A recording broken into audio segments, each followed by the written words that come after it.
I've got some good news and I've got some bad news. I've got some bad news! The bad news is I'm sick, so if I sound like I'm sick and seem like I'm struggling in today's video, it's probably because I am. But the good news is, welcome to the Saturday Chat and Chill, you guys. I am your host, TBR, back yet again with another King of Fighters Allstar video. I hope you all had a wonderful week. In this week's installment of the Saturday Chat and Chill, we are going to be talking about, of course, the Street Fighter V collaboration. But instead of talking about everything in the Street Fighter V collaboration, because yeah, there was a lot of stuff in there, wasn't there? Instead, what we're going to be doing is we're going to be talking about what, in my opinion, is the best aspect of the Street Fighter V collaboration update. Doesn't even have to do with Street Fighter V necessarily. And the worst part of the Street Fighter V collaboration update.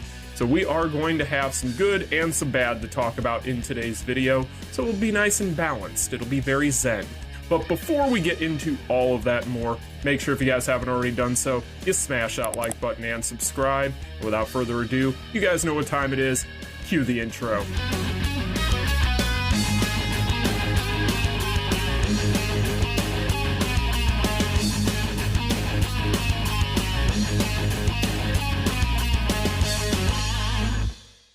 You guys, so like I said in the introduction, we are going to be talking about two main points in today's video. We're going to be talking about what, in my opinion, is the best part of this update and the worst part of this update. And just to go ahead and rip the band-aid off, let's go ahead and start off with the bad. So when it comes to the worst aspect of the Street Fighter V collaboration, I don't think many of you are going to be very surprised at what I have decided is the worst part of this. Yes, that's right, it is the EX system being added with this collaboration. Now, of course, the EX system is something that is brand new to the game. We have not had it for very long. It was introduced not too long ago with BS Omega Rugal and BS Orochi, and at the time, it was something that while it was nice if you had it, it wasn't necessarily the be-all, end-all. You could definitely go ahead and skip past those characters if you needed to at the time, and a lot of us were doing so in order to look forward to the Street Fighter V collaboration and save. I know a lot of players out there were doing that, and rightfully so.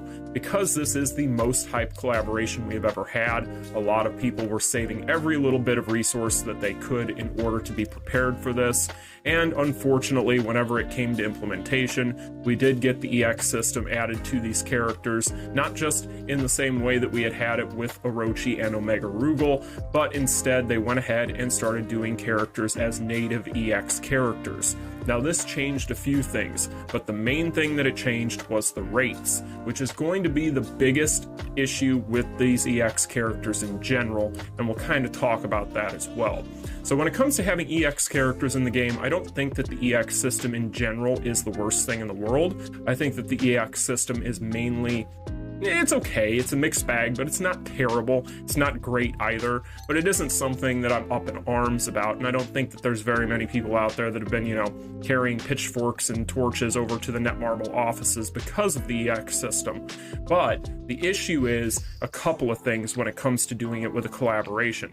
First and foremost, I had done a video a couple of weeks ago talking about how Netmarble, because this was such a hyped collaboration, needed to really stick the landing with this thing and try to make this a very inclusive event and not screw it up. And while I don't think that they necessarily completely screwed it up with this collaboration, I do think that they definitely did some harm with what they decided to do versus what they could have done, and I think that that is something that is definitely worth mentioning.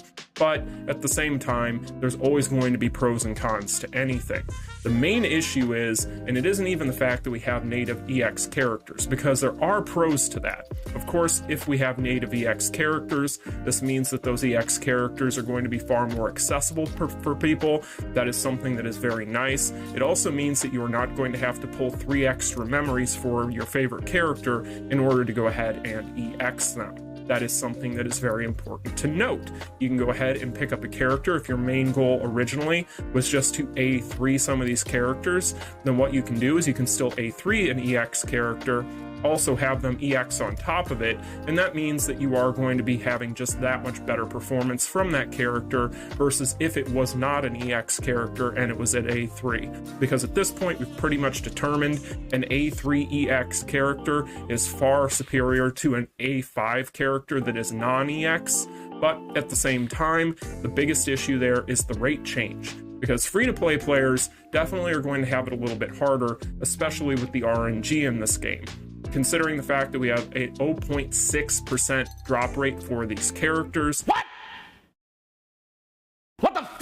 That is a huge shift when it comes to these collaboration fighters, and not even to mention the fact that we cannot use dimensional invitations to go ahead and build up these characters. In fact, there's only one character in this entire collaboration that we can use dimensional invitations on. I think that that's a bit of a low blow to the free-to-play players out there. It's one of those things where, while yes, a lot of free-to-play players might end up getting lucky, they might end up being able to A3 their favorite EX character, but at the same time, it is going to be one of those situations where for a lot of people out there, it is going to be very difficult to go ahead and fully build up and realize these characters. And I think that's where a lot of people out there are getting pretty upset, is for the fact that building these characters is going to be extremely tough on a budget, considering the fact that for the things we just talked about, because they cannot use dimensional invitations, because the rates have changed, the EX system with these characters has kind of made a lot of these players feel like they're kind of locked out of building their favorite characters with this collaboration.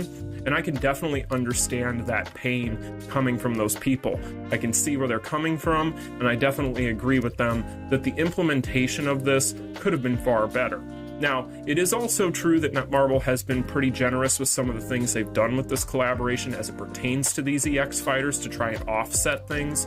If you consider the fact that they are giving us a lot of change-up kits, for example, which are extremely valuable, that is really nice as well. So there is a lot that you could say in the positive about this as far as Netmarble trying to balance this, but I think that the negative outweighs the positive, and it's going to be one of those situations where Netmarble is going to be on shaky ground going forward with the EX system as far as free-to-play players are concerned, and they're going to have to definitely make some changes if they're going to continue to prop this system up going forward with things such as the BS banners, the SS banners, and so on. I think that they are definitely going to need to make some modifications in order to make it a little bit more accessible for people, because as it sits right now, it definitely feels like this decision was a pure greed decision. And while, yes, I get it, the Capcom probably charged them an arm and a leg over at Netmarble in order to use these for a collaboration, and they need to comp that money. At the same time, do I think that this was the best way to do it? Probably not.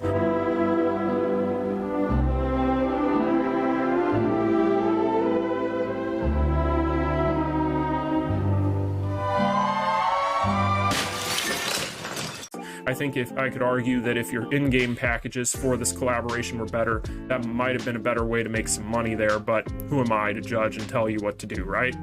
But anyway, in my opinion, the EX system, again, it does have its pros and its cons. Mainly the pro there is going to be the fact that, again, EX characters are more accessible. You don't need 3 memories to go ahead and EX them. They're going to be EX right out of the box. And if you're going to A3 this character like you normally would A3 a character to get all the stone slots opened up, then you're going to have a far stronger EX A3 character than you would have had if you had a non-EX A3 character like we have had in the past. But again, with the rate shift, that really does torpedo the entire thing, and I think that that is something that definitely screwed things up for a lot of people out there, and I can definitely see where people are coming from. I haven't even gotten into pulling really on these banners yet, and I'm already feeling that pain. So, with that being said, we've got the negative out of the way. What is the main positive from the Street Fighter V collaboration? Well, like I said, the main positive from the Street Fighter V collaboration doesn't even have anything at all to do with Street Fighter V. It has everything to do with Dream Match. Dream Match is the best part of this update. Yes, you guys, Netmarble has finally found a way to implement a PvP mode into this game that not only works if you're on the PC client, but also one that is extremely balanced and fun. When it comes to Dream Match is exactly what the name implies. It is an absolute dream if you're on the PC client, because it is completely balanced. You can go ahead and use any character you want, even gold border characters. A lot of my friends are just having fun figuring out what gold border characters are extremely good in that mode and can compete with some of the BS and the SS fighters. And that has everything to do with the fact that with the way that this is structured, these characters can now compete and it legitimately feels like you can go into Dream Match and play with foreseeably any character you really want to and have a fighting chance. No pun intended. But when it comes to Dream Match, another main thing that I think is going to be a big takeaway as we go forward into the future is going to be the fact that if you guys didn't check out that live stream with Maximilian Dude and Justin Wong, I definitely think that you should go try to find a repost of it, because that was an extremely good live stream, and they seemed like they were having legitimate fun playing this game in Dream Match, which was kind of the focus of their stream. But those two guys were having a blast with it, right? And I think that that goes to show if you can implement a PvP experience into this game that is working and that is fun, then you are going to have a lot of potential for the future.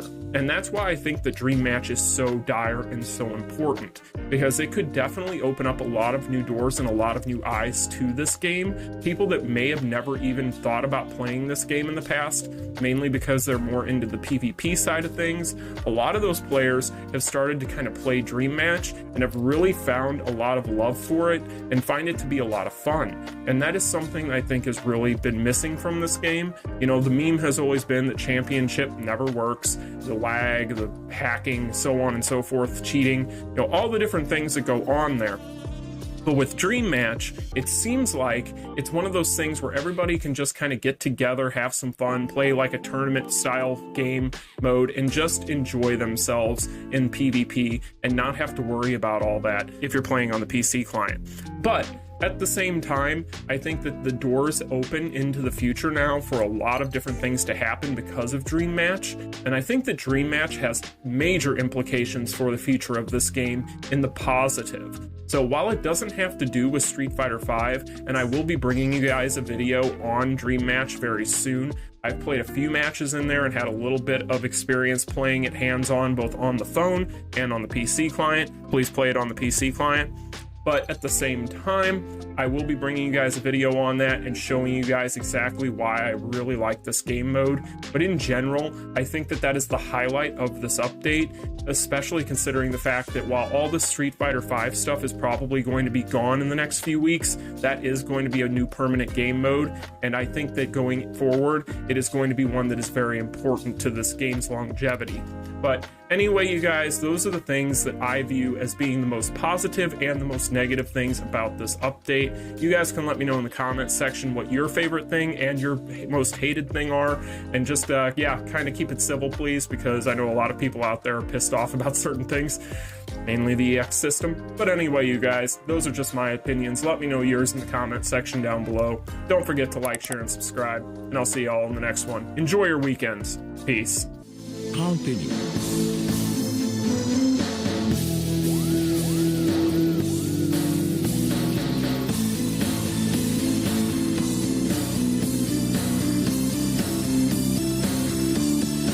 Game over.